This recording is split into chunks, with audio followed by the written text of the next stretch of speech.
Ferdinand de Saussure. A ver, es un nombre que quizá no suena tanto como el de Einstein o Darwin, ¿verdad? Pero ojo, porque la revolución que provocó fue igual de profunda en algo que usamos, bueno, a cada segundo. El lenguaje. Hoy vamos a sumergirnos en el pensamiento de un hombre que literalmente cambió las reglas del juego para siempre. Y la historia empieza con un misterio, casi como un thriller.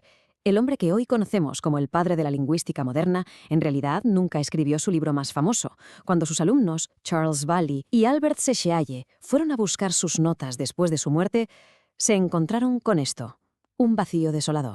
¿Qué había pasado? Pues que Saussure había ido destruyendo sistemáticamente todos sus borradores. Imaginemos la escena. Así que sus alumnos se pusieron manos a la obra en una tarea que era, sinceramente, titánica: reconstruir todo el pensamiento de su maestro a partir de sus propios cuadernos de clase. O sea que el libro que ha cambiado la lingüística es en realidad una obra de arqueología intelectual. Increíble.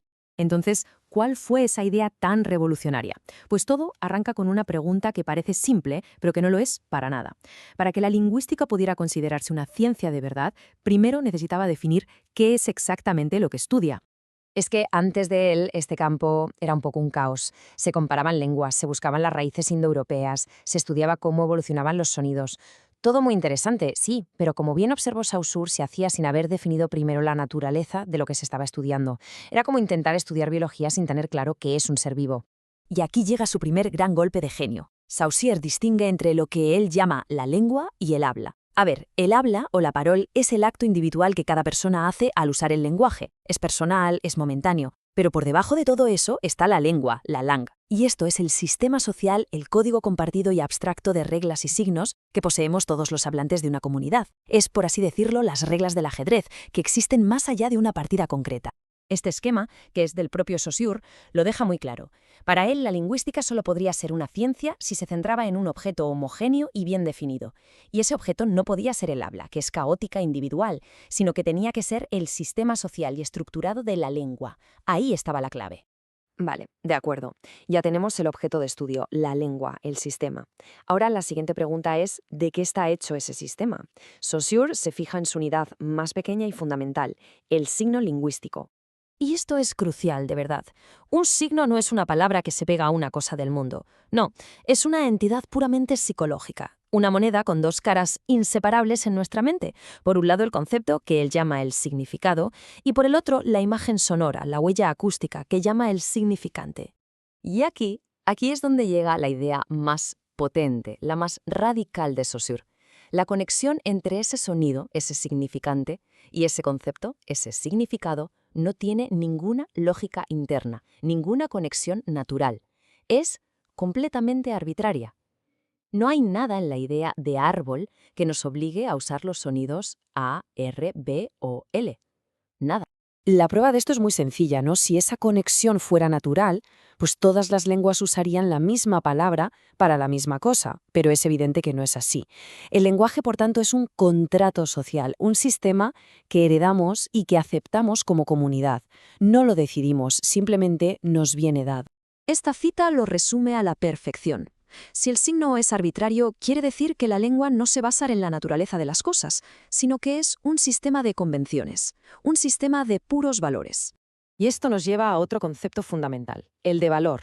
Porque si la relación entre sonido y concepto es arbitraria, ¿de dónde saca una palabra su significado?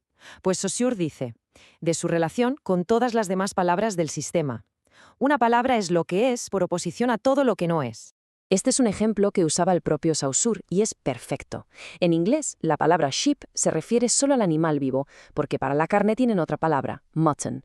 En cambio, en francés o en español, mutón o carnero cubren los dos conceptos. ¿Qué significa esto?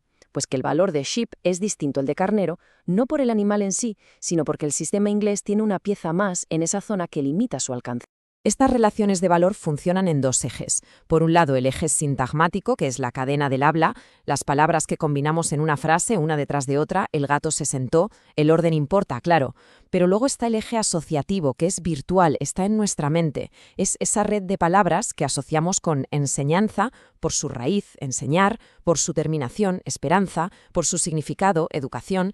Son todas esas palabras que no están ahí, pero que podrían estar. Vale, todas estas ideas, el sistema, el signo arbitrario, el valor por oposición, pueden sonar un poco abstractas. Pero Saussure nos dejó una analogía absolutamente genial para que todo encaje. Para él no había una forma mejor de visualizar toda su teoría que pensando en una partida de ajedrez. Y la verdad es que es una comparación potentísima. Vamos a desglosarla.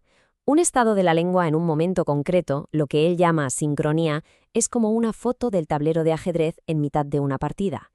El valor de un caballo, por ejemplo, no depende de si es de madera o de marfil, sino de dónde está y de los movimientos que puede hacer en relación a todas las demás piezas. Pues con una palabra pasa igual. Y un cambio en la lengua a lo largo del tiempo, la diacronía, es simplemente como mover una pieza en el tablero. Y este es el quid de la cuestión de la analogía. Para entender el valor que tiene el caballo en este momento, es totalmente irrelevante cómo ha llegado hasta esa casilla. No hace falta conocer la historia de la partida. Solo hace falta analizar el sistema tal y como está ahora. Pues Saussure defendía que con la lengua hay que hacer lo mismo. Para entender el sistema hay que estudiarlo sincrónicamente, como un estado de equilibrio, dejando a un lado su evolución histórica. El impacto de todo este pensamiento fue, inmenso, y fue mucho más allá del campo de la lingüística. En resumen, lo que hizo Saussure fue darle a su disciplina un objeto claro, un método científico y una base sólida. Transformó por completo el estudio del lenguaje, que pasó de ser una acumulación de datos históricos a ser el análisis riguroso de un sistema estructurado donde cada pieza está interconectada con las demás. Y esta forma de ver las cosas, esta idea de buscar la estructura que hay por debajo, las relaciones internas que definen un sistema, se convirtió en una de las corrientes intelectuales más potentes del siglo XX, el estructuralismo. De repente, antropólogos, críticos literarios, filósofos, todos empezaron a ver sus campos de estudio como si fueran sistemas de signos, como si fueran lenguajes. Y así, el pensamiento de Saussure, que tuvimos que reconstruir a partir de los apuntes de sus alumnos, nos deja con una pregunta final que es vertiginosa. Si las herramientas que usamos para pensar y para entender el mundo no se basan en la naturaleza de las cosas, sino en un sistema arbitrario de diferencias, ¿hasta qué punto la realidad que percibimos no es en realidad un producto de la propia estructura de nuestra lengua? Ahí queda eso.